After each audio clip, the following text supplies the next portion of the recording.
Yeah, feels good that.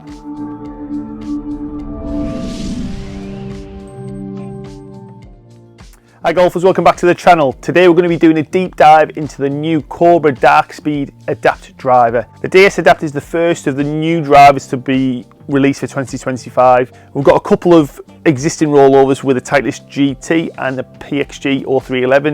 In 2025 we've got new Ping, new TaylorMade, new Callaway, new Strixon, new Wilson. So vast proportion of the market have got new drivers coming out. The release date of this driver is unique in the sense that it's a 2025 driver, but actually we've been able to get hold of it in the back end of 2024. Generally speaking, if you've got a driver that's going to be in use for a year, we would get hold of it as a retailer in maybe the January, February, start to get it into people's hands from there. But Cobra have been really vehement in the sense that they want to get it into people's hands as quickly as possible. Without being too much of a cynic, is that a clever marketing ploy just to get out in front of the competitors, irrespective of performance levels, or have Cobra really landed on something special this year? First impressions of the heads. Obviously 4 different footprints, 4 different head styles in this range. Sleek look, premium look, carbon crown still with that milled titanium face. So here's a close up on the face, milled face, so you can kind of see nice little finish on that there. I really like how it's framed in terms of where we want that strike location to be kind of centered. And we can kind of see pretty clean finish there, isn't it? We've obviously got the Cobra logo in terms of where the centre of the face is, where the carbon crown meets the rest of the kind of the frame of the head there. The loft sleeve on the DS Adapt drivers are somewhat of a talking point. Some have seen this as a negative thing, some have seen this as a bad thing, where there's a lot of different settings on this, 33 to be exact. So if I kind of remove this, you can kind of see there's 2 cogs here. We can kind of turn these guys around to put them on a variety of different options. I've just kept it on A1, which is standard. Fundamentally, there's 33 different settings where you can influence loft and face orientation, and there's a schematic in terms of what each setting does. Now, to be perfectly frank, this is really more for a fitter in terms of fine-tuning the performance of this golf club. You don't necessarily need to be changing this as the golfer. However, you have got the scope in the event you encounter some swing changes or some slight ball flight changes. You've got the scope then to factor that in. The DS Adapt driver range is made up of 4 different heads. Let's run through those different variants and showcase the pros and cons for you as the golfer. First up is the LS version. So the LS stands for low spin. Generally speaking, this driver is going to be for a golfer who has higher spin rate with a driver, potentially higher ball speed, and someone who hits it quite high. COG is higher in the head on this version, a bit more bulbous, bit deeper top to bottom, not as long front to back. Trailing edge relief has been kind of tapered off there to help aerodynamically. The shape-wise there, it's a bit more rounded, isn't it? It's not quite as boxy. That compact head shape just gives it a little bit more of a refined look at address. This driver is at 445cc, rest of the market generally speaking is around 460, so slightly smaller footprint, generally in keeping with a lower spin, lower trajectory drivers. Internal weighting with this driver, you've got 2 weight ports at the front, 1 at the back. As standard comes with 2 3-gram weights and 1 10-gram weight, which give you capabilities to change trajectory, but also have some influence on side-to-side curve as well. With that configuration there, it's really looking to try and change a bit of COG. So if you say, for example, it is obviously going to hit it lower, this driver. If you want to try and get that ball flight up a wee bit, you can put the 10-gram weight at the back and just pull COG back a little bit. Vice versa, if you want to try and keep that ball flight down, keep the spin down, get that ball driving more forward, you would have the 10-gram weight a wee bit further forward. The LS is very much about keeping spin down, keeping launch down, keeping general height down, getting the ball moving forward, getting high ball speeds, and having the ability to work the ball, curve the ball either way. DS Adapt X. This is the drive that Cobra offer where they're trying to encompass speed, distance, forgiveness, workability, so a bit of an all-rounder this one. This is a driver that sits good, great footprint at address, slightly different, it's a slightly bigger head, 460cc, not quite as rounded as the LS driver, a little bit more kind of like boxy look in terms of the footprint there, and a little bit more elongated, you can kind of see, a little bit shallower, not as deep top to bottom, a little bit of a longer refined. Trail relief is nowhere near as much, so aerodynamically slightly different. Obviously with it being longer, it makes it slightly more efficient aerodynamically. And shape-wise, a little bit more boxy, not quite as rounded as the LS. It appears significantly bigger than the LS, however it's only 15cc bigger, 460cc driver this one compared to the 445 of the LS.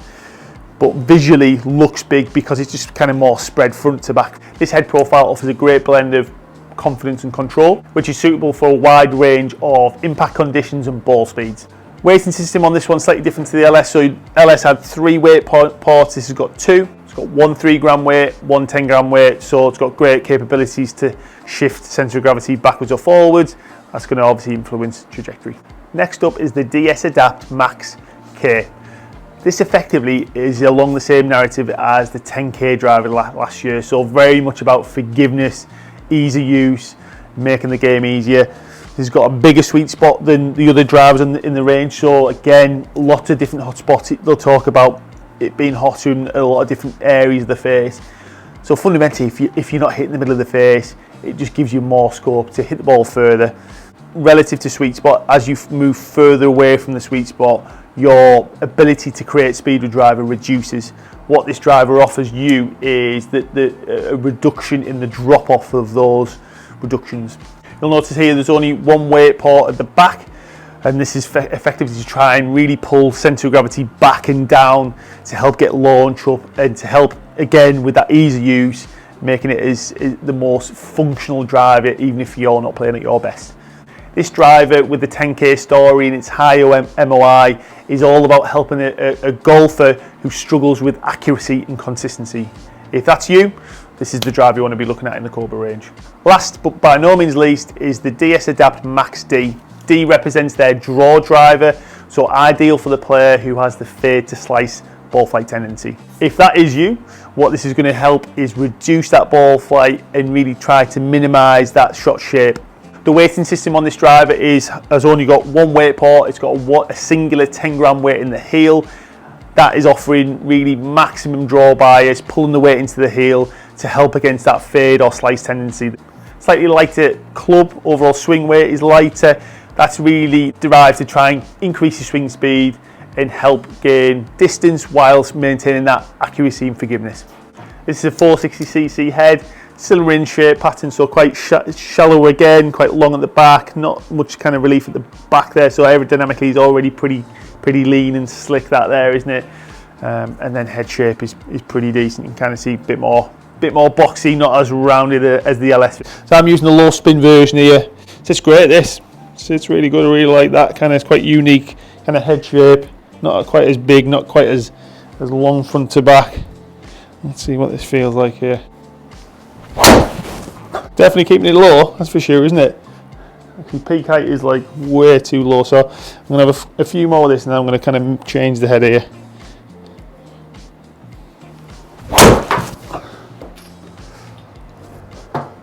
A bit higher, still not great though, is it? Also hitting it all over the shop. Feels real solid. In terms of like sound, not too loud. Really do like the shape of that. Like I say, this is the wrong, looking at my kind of initial numbers here, it looks like I'm at it too low. I mean, that's always a good barometer there, isn't it? I'm like, you know, I pretty much nearly missed out there. It was a terrible strike, quite toey. Club speed was like just shy of 108, ball speed 157. Smash is a little bit low there, isn't it? Still carry like 265, finished at 292. Functionality wise, in spite of the kind of the poor strike there, functionality is pretty good, isn't it? And in a low spin version, sometimes you don't necessarily always see that, so interesting. Club and ball speed were low. Subsequently, ball flight was also low with cap distance in terms of carry distance and total distance, while side-to-side dispersion and general ball flight control was very erratic. Let's try this fella now. So this is the X head. I'm changing to the X head because it was launching a little bit low there, keeping the ball flight a little bit low. Something's going to kind of pop it up in the air, keeping the same shaft in terms of that Daniali. All right, so immediately weight feels a little bit different, swing weight feels a little bit different there, isn't it? Keeping that same shaft in there. Head profile, really very different here, isn't it? So let's see what this does. Looks big, this head. Ooh, that felt strong. Club head speed a little bit higher, 109 club head speed. Ball speed still around like 157. Smash is quite low there, so I'm obviously leaking a bit of energy. Let's take a couple more shots and see what happens with this. That lighter swing rate definitely feels like I can shift this a bit faster. I'm probably a bit more warmed up now, a few more shots. I definitely feel like I can move this a wee bit quicker.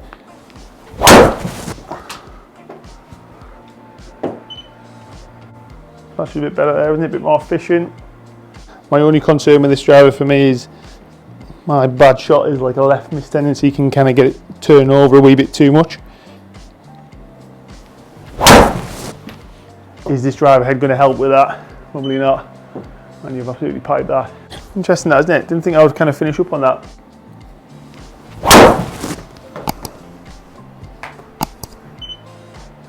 Yeah, feels good that. Ball speed was short of 159. Smash was great there. Numbers were actually really good. You can kind of see launch window. Bang on that really, isn't it?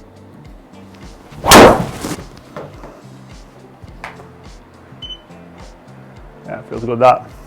Club speed just shy of 159 ball speed. Launch conditions pretty good. 270 carry, 296 overall. And one more with this.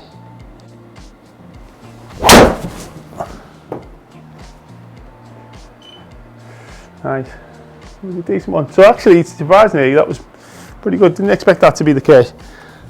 Probably preferred this than the low spin. All right, next up, we've got the Max K. Let's give this a whack. Kept with the same shaft, Daniali, 6.5. Let's give this a whack, see what we do. So, it feels a wee bit heavier there, isn't it? So, okay, let's give this a whack. So here we go. Footprint, definitely longer back to front, this fella. You can definitely see elongated compared to the last two, in particular the LS.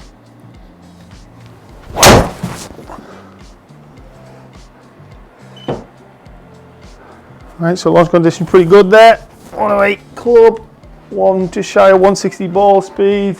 Launch condition is good, so carried about 270, 291 overall.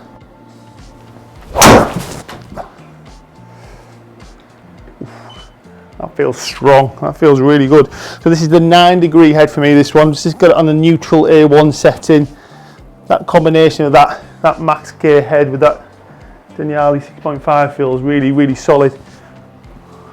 It's like 117.5 club head speed there, 159 ball speed, getting out to 295. Oh, that is off the planet right.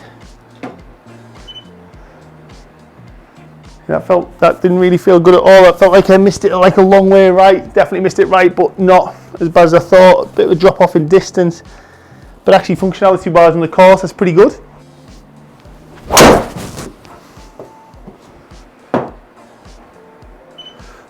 All right, speed like 109, ball speed 161.5.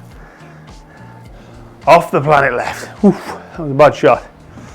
Right again. Feels solid this, but maybe his controls, maybe he's not quite as good as the one. However, that was probably a bit more pilot error than the club.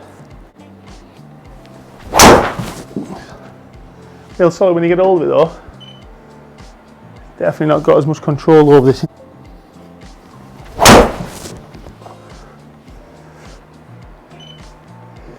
Yeah, it's solid when you get hold of that thing, isn't it? Club and ball speed were high with this club. As a consequence, distance also increased.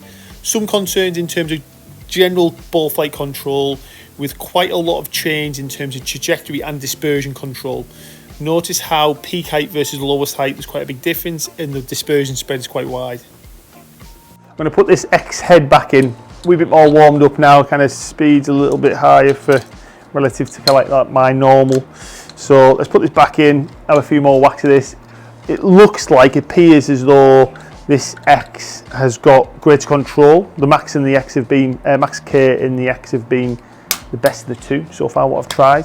The draw realistically is probably not going to be great for me. My shot tendency kind of moving from right to left is going to exacerbate that, so it's probably going to make it worse really. It's healthy as well if you feel like you're getting a bit of synergy with the club or a specification match up in terms of head and shaft.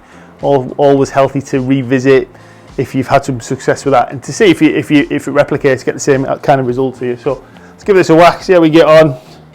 So it definitely feels different there, isn't it? A little bit. There's just a smidge of light to this.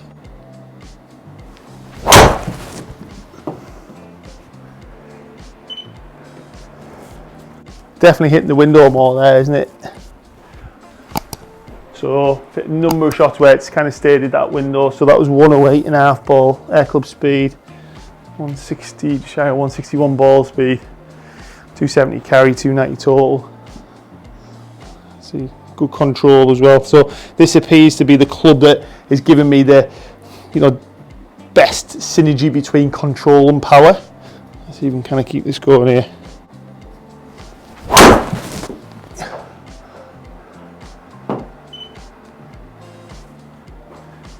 That's a great example of that, because that didn't feel great, that. So in spite of not feeling great, like club head speed, ball speed still pretty constant, smash is decent, launch conditioning pretty good. Actually, ironically, went 276 carry, 302 total there. Interesting, so I felt a bit kind of toy, didn't feel amazing that. Well, that's a great sign, isn't it? Still really good control as well, didn't feel great that at all. Oh, you big dosser. Oh, that felt absolutely.